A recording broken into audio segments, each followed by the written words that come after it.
Sejam muito bem-vindos, meus caros, e no dia de ontem António Costa voltou a estar no centro do debate na Assembleia da República, um debate particularmente aceso entre Luís Montenegro e André Ventura, tendo em conta que o PS e o PSD se juntaram para não ouvirmos António Costa a prestar declarações em determinados casos que já são conhecidos de todos nós. Venho mostrar-vos parte desta intervenção de André Ventura e antes de pôr o vídeo gostava só de vos dar esta notícia. Eu não vou fazer um vídeo sobre o assunto, acho que não tenho tanto a dizer sobre o acontecimento que vos vou transmitir desde já. No entanto, António Costa foi assaltado em Lisboa. Tendo em conta que eu não desejo, obviamente, mal a pessoa nenhuma, não deixa de ser curioso e o karma não deixa de ser irónico, tendo em conta que António Costa foi assaltado, segundo se sabe, na zona do Martim Moniz. É verdade, o principal responsável pela questão da imigração nos dias de hoje em Portugal foi assaltado na zona do Martim Moniz. Eu não sei se vocês acreditam em karma, mas que ele às vezes parece existir e que é um sacana irónico, é verdade. Bem, venho então mostrar-vos este vídeo que eu acho que é importante falar sobre este assunto. Vamos ver parte da intervenção do Sr. Deputado André Ventura, líder do Chega. Foi uma grande intervenção. Venho mostrar-vos apenas a parte final em que ele faz estas ligações entre o Luís Montenegro, o PSD, Pedro Nuno Santos, o PS, e o sistema que optou por perpetuar a carreira política de António Costa e até promovê-lo. Vamos ouvir.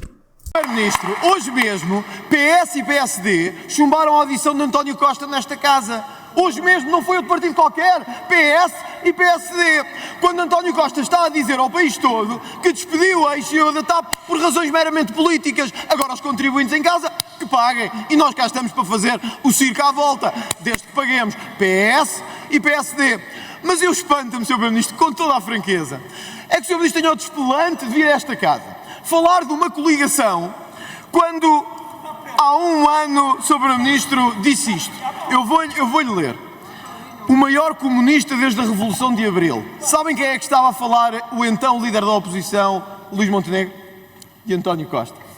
O maior comunista desde a Revolução de Abril. O Sr. Ministro sabe quem foram os primeiros ministros portugueses desde a Revolução de Abril. Alguns deles de triste fama. Mas disse isto.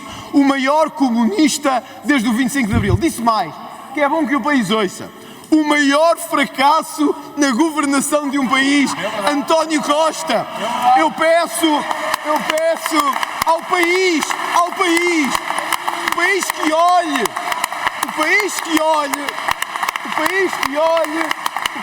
olhe para casa, para as galerias, para o país e diga assim, sim, eu há 3 meses achei que ele era o maior fracasso da história, que era o maior desastre de Primeiro-Ministro, que era um erro ser governante. Para Portugal era péssimo, para a Europa toda está ótimo. Ó, Sr. Primeiro-Ministro, isso não é hipocrisia, é o sistema a funcionar há 50 anos.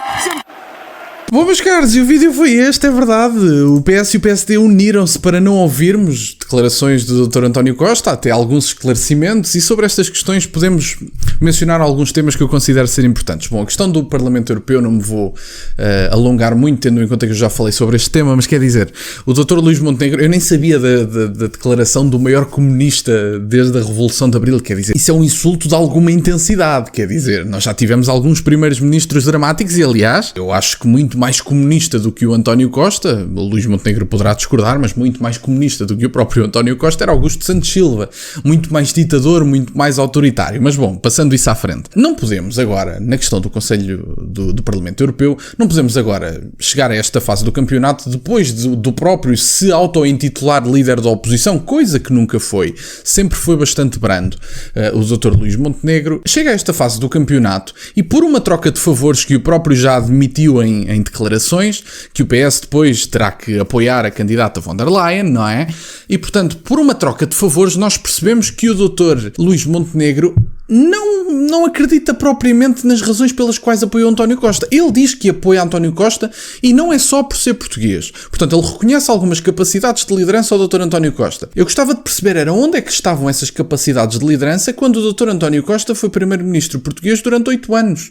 Onde é que estavam essas capacidades de liderança? Eu vi foi capacidades de jogo político e essas ninguém retira ao Dr. António Costa. Essas ele tem. Agora, não podemos fingir que o António Costa é um grande líder, não serviu para Portugal, foi o pior pior primeiro-ministro em muito tempo, segundo o próprio Dr. Luís Montenegro, foi o maior comunista desde a Revolução de Abril. No entanto, agora para o Parlamento Europeu, se calhar era bom ter um grande comuna a liderar o Parlamento Europeu. Não consigo perceber estas declarações, não fazem qualquer tipo de sentido. É uma troca de favores, é o sistema a perpetuar-se, isso é demasiado lógico, não há grande discussão sobre o assunto.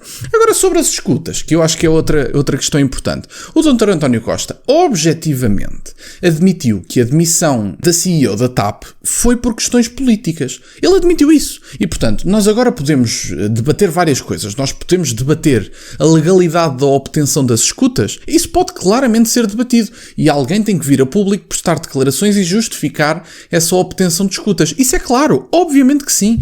Eu compreendo isso. E, aliás, isso é uma questão que deve ser mantida e gerida de forma adequada, porque nenhum de nós gostaria de estar a ser ouvido por outras pessoas quando nem sequer há indícios de nada à partida. Eu não acredito que alguém ponha escutas no antigo primeiro-ministro sem qualquer tipo de indício, porque investigar o primeiro-ministro não é a mesma coisa que investigar o dono do café do fim da rua. Não é a mesma coisa. E, portanto, há constrangimentos mesmo pela justiça e há certo tipo de pressão, não é, para investigar o antigo primeiro-ministro. Portanto, nós podemos debater, obviamente, a legalidade da obtenção das escutas. O que nós não podemos debater, e está claro, é o conteúdo das escutas, porque tem que ser dois campos distintos.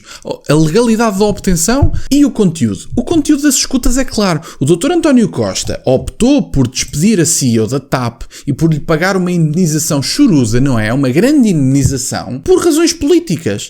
E ele admitiu isso nas escutas e está claro. Portanto, todo e qualquer comentador político, jornaleiro e até mesmo político, como foi o caso do atual secretário-geral do Partido Socialista, que não venham a tirar areia para a cara dos portugueses e para os olhos dos portugueses, nós todos percebemos o que foi dito ali. E, portanto, a CEO da TAP, segundo até a própria, porque a própria, quando foi prestar declarações à Assembleia da República, já sabia que estava a ser vítima de uma guerra política, ela percebeu isso e disse isso nas declarações, e, portanto, a própria foi despedida por questões políticas, e se a própria foi despedida por questões políticas para safar de determinada imagem, de determinado governante ou de determinado governo, e foi bancada por nós essa indenização e esse despedimento, nós conseguimos perceber que a reputação de António Costa e do governo de António Costa valeu 500 mil euros à ex-CEO da TAP. E ainda pode valer mais porque é um processo que ainda está a decorrer, segundo percebi. Portanto, a questão aqui é muito clara. O Dr. António Costa tem que ser ouvido. Nós agora podemos até castigar se as escutas foram tidas e foram obtidas de forma ilegal. Nós até podemos discutir também um castigo adequado para quem obteve essas escutas de forma ilegal. Mais uma vez digo, a questão do direito à privacidade é uma questão que deve ser mantida e ninguém quer ser ouvido sem indícios para isso, senão isto transforma-se num sítio bizarro. Portugal transforma-se num sítio bizarro. Obviamente, compreendo isso tudo.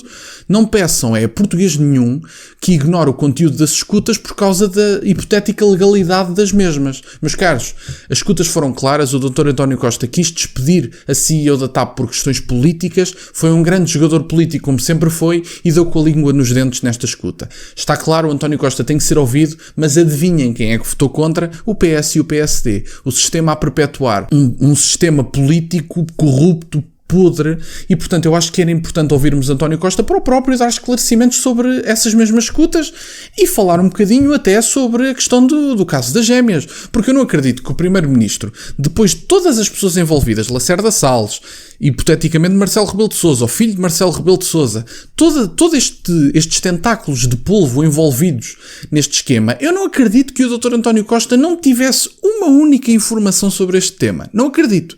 E, portanto, eu acho que o Dr. António Costa tinha que ser ouvido por duas razões. Pelas escutas e pelo conteúdo das escutas. E pode-se dizer, bom, mas essas escutas não podem ser utilizadas como prova, tendo em conta que podem ter sido obtidas de forma ilegal, tudo bem.